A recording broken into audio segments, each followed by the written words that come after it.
여러분 안녕하십니까? 앞으로 어떻게 될까요? 법무장관 후보자 조국 씨 얘기입니다. 어느새 9월입니다. 완연한 가을 기운이 느껴지는 요즘인데 조국 씨는 도대체 이제 어떻게 될까요? 조국 씨와 관련된 여러 의혹들 너무 많아서 어떤 신문도 표로 정리할 생각을 못합니다. 자고 일어나면 또 생기는 끝이 없는 고구마 줄기 같으니까 표로 만들면 이튿날 다시 만들어야 합니다. 오늘 아침만 해도 동아일보 일면 톱은 조국 딸 일저자 교수, 그 아들은 서울법대 인턴. 조선일보 일면 톱은 조국 펀드가 투자했던 1,500억 와이파이 사업, 여권 전 보좌관들 참여, 이렇게 되어 있습니다. 자, 조국 씨 앞으로 어떻게 될지 그 시나리오를 전개하기에 앞서서 두 신문의 단독 보도부터 알아보겠습니다. 먼저 동아일보, 조국 딸 관련 새로운 폭로 기사입니다. 조국 딸은 한영외고 다닐 때 단국대 의대 의과학연구소에서 인턴을 했습니다. 대한병리학회지 영어 논문의 제1저자로 등재가 됐죠. 조국 딸은 그렇게 고려대에 들어갔습니다.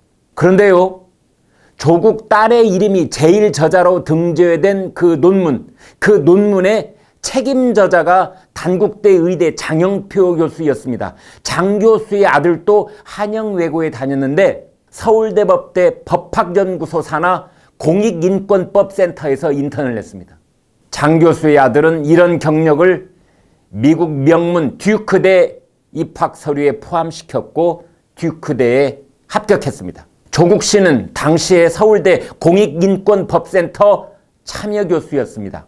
저희가 짐작을 못한 것은 아니지만 이렇게 증거로 나온 것은 처음입니다. 이른바 유명대학 교수라는 사람들이 자기 자식들만 아름마름으로 후원무치한 품앗이 인턴을 해준 셈입니다. 서울대 교수의 딸은 단국대에서 인턴을 했고 단국대 교수의 아들은 서울대에서 인턴을 했습니다. 그리고 유명 대학에 거뜬히 입학했습니다. 한 관계자는 말했습니다. 고교생 인턴 채용 공고를 내지 않았고 교수들이 아름아름으로 학생들을 데려왔다. 참. 그렇지만 여기까지만 했으면 이렇게 불거지지는 않았을지도 모릅니다. 고교 1학년 아이가 대학의 전문의학 논문에 제1저자로 등재되는 바람에 욕심을 너무 부리는 바람에 이번에 제대로 사달이 난 것입니다. 다음은 조선일보 단독 보도 보겠습니다.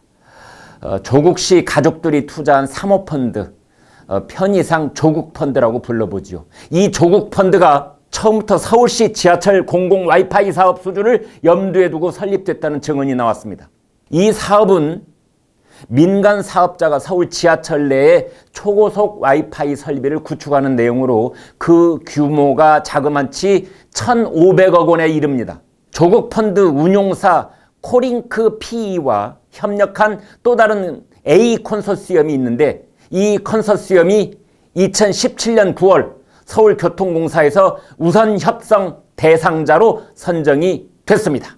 그런데요, 이 컨소시엄에는 전현직 여권 의원의 전 보좌관 2명이 주주로 등재돼 있다는 것입니다. 그러나 기술도 모자라지 자금도 딸리지 이 컨소시엄은 사업 선정이 나중에 취소가 됐습니다. 비록 실현되지는 못한 프로젝트이지만 1,500억 원짜리 서울시 지하철 와이파이 사업에 조국의 가족과 여권 인사가 투자를 했던 셈입니다. 우리는 지금 조국 의혹의 터널 끝이 아니라 이제 겨우 터널 입구에 와 있는지도 모른다는 생각마저 듭니다. 자, 처음 얘기로 돌아와서 조국 씨 이제 어떻게 될까요? 2019년 9월 2일에 바라본 조국 시나리오는 이렇습니다. 청문회를 하네 못하네 여야가 충돌하고 있지만 별로 중요하지 않습니다. 청문회를 열어도 맹탕일 가능성이 높고 청문회를 안 해도 결과는 비슷할 것입니다. 문 대통령이 어제 동남아 세 나라 순방길에 오르면서 한 얘기를 보면 그는 무조건 조국 씨를 법무장관에 임명할 것 같습니다. 그런데 문 대통령이 우리 윤 총장 이렇게 불렀던 윤석열 검찰총장이 의외의 다이너마이트가 되고 있습니다. 대검 중수부에 있을 때 론스타 수사 경험을 가진 윤석열 총장은 사모펀드의 박사입니다.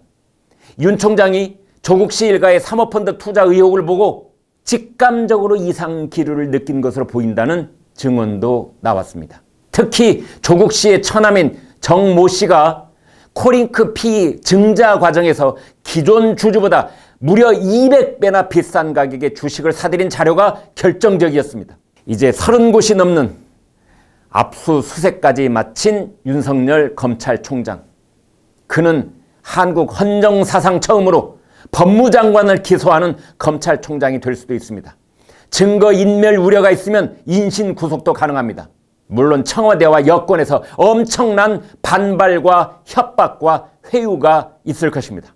윤석열의 맷집을 지켜봐야 할 것입니다. 참다 못한 문 대통령이 윤석열 검찰총장을 전격적으로 경질해버릴 가능성도 있습니다. 그러나 만약 그런 일이 벌어지면 윤석열 총장은 국민의 신망을 한 몸에 받는 스타 정치인으로 급부상할 수도 있습니다. 윤석열의 생각과 인생 철학과 그의 꿈은 어디까지일까요?